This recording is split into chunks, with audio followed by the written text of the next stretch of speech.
So what I've seen, what a revenue operation consultant typically do is this person will come into the company and conduct an audit of the revenue operations along 3 dimensions, right? Number 1, system and process. Number 2, data. And number 3, organization and team. Number 4, cadence. So he will do an assessment along these lines and come up with recommendations for a architecture or infrastructure that suits the current stage of the company. So that's the strategic advisor part of revenue operation consultant. Of course, he or she could convert into a fractional leadership where he or she will lead the execution of a project, lead the implementation of a process, and so on and so forth. Got it. Yeah, that's definitely need a little bit of more education on the market, I think, right? So to Holly's point, it's very few. It's not often mentioned. So maybe there's a benefit of awareness, letting a lot of the early stage founders know a role like this exists. So there's I think some folks I knew were mainly getting advice from other founders, right? So the founders, so probably the more seasoned founders are kind of doing this consultancy or advisor again, right? Without knowing it, but it's good to have a dedication there. Yeah. Sorry, go ahead. Oh, I think Holly and Bei, both of you bring up a very good point. So right now, the scope or the responsibility of a revenue operation function is still not 100% defined. It continues to evolve, and it sometimes can be very broad to include stuff like sales training and enablement, compensation design, and those kind of things. So a lot of clients, when they try to look for a revenue operation consultant, they don't have a clear of the scope. So it is up to the consultant to define the scope and according to the customer's need. And also whether the revenue operations report into each individual functions or a centralized RevOps team, that is also evolving. So revenue operation is a relatively new function. It has become popular in the last 10 years or so. And I think a lot of things are still evolving. We'll just have to figure out a scope that is best fit for the customer's need. That's super interesting. Like I can see, like you said, if it's early stage company, they maybe don't know what a revenue ops could do, or maybe like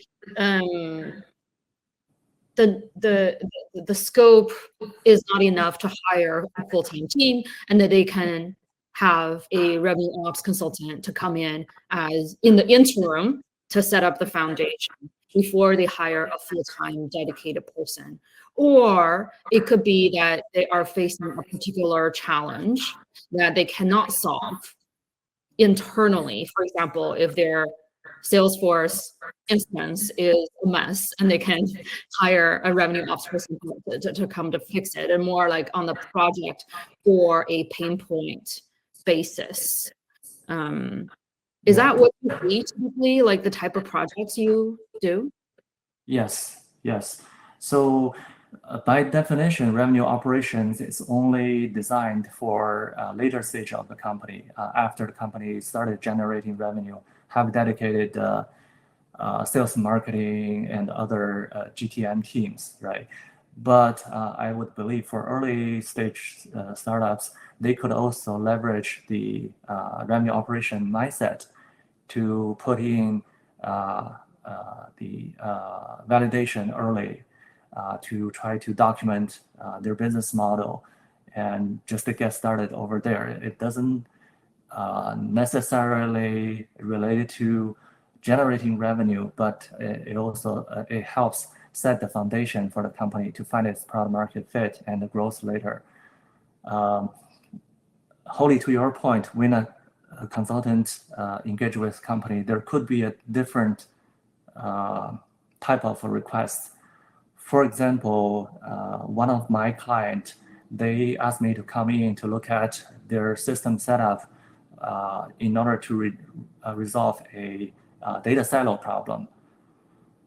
So this is an early stage company. They have a Salesforce system set up. On top of it, they also have a CPQ system set up, which means the CPQ stands for configuration, pricing, and quotation system. So this system will help them generate very detailed orders. But the problem is that after implementing the CPQ system, all the details of the order will reside in a different system, not in the CRM anymore. This make it very difficult for the company to run product level analytics. Yeah, so this is one of the examples that the early stage company are facing.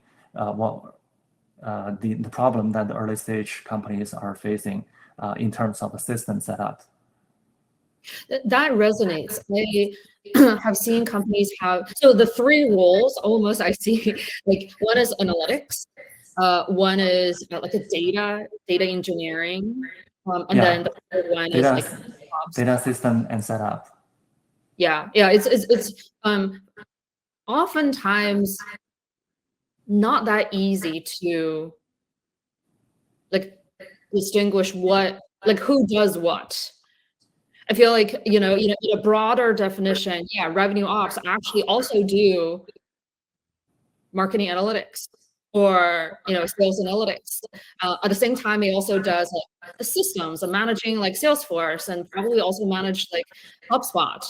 At the same time, right, like there's more and more companies are centralizing their data into, let's say, a Snowflake or like a central data warehouse. But that is typically done by data engineers, right? Like a data team versus like an ops team. So it's like, I think there's still quite of a, like even in my mind, right, is like, should this work be done by data team or should it be done by a RevOps team? I guess there's no single correct answer. A lot of companies, they grow up in different paths. So, different data or system were managed by different teams for historical reasons. It is not easy to change the ownership of those things and to centralize everything. So in those cases, revenue operation will, instead of being the owner of those systems and process, should be the facilitator. And when they try to drive an initiative, they will try to conduct a certain analysis. They should ask for the owner of those assets for help and collaborate. Yeah, so I guess essentially, the revenue operation team is not supposed to be the owner of all of these three pillars: planning, system, and analytics, but instead it should be the glue of the organization, bringing together these resources and bringing together all the teams in order to conduct those tasks.